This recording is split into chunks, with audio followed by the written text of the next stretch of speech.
Hello there, my name is Ollie from Anchor Van. Today I have for you the 2020 Ford Transit Luton van. Now this one here is the extra long wheelbase model, as you can tell, and this does also come to you with 60,000 miles on the clock, as well as that you do get hands-free cooling and Bluetooth radio. Just taking you around the vehicle now, as you can see, it is rather large. Just over on the passenger door, two with a 6-speed manual transmission and 3 cloth-lined seats. That beeping you can hear is because I have the tail lift turned on, which you can operate from down here. As you can see, to lower this down,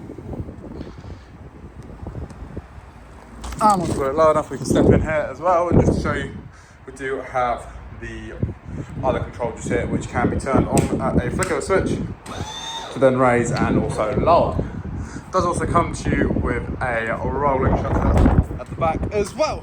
Now, if you would like to find out some more information about this Ford Transit Luton, then please do feel free to head over to our website, anchorvans.co.uk. The links in the description below if you're watching this on YouTube, or if not, you can always head over to our site, Babworth, just outside of Reading, to discover more about this and many more of our vehicles.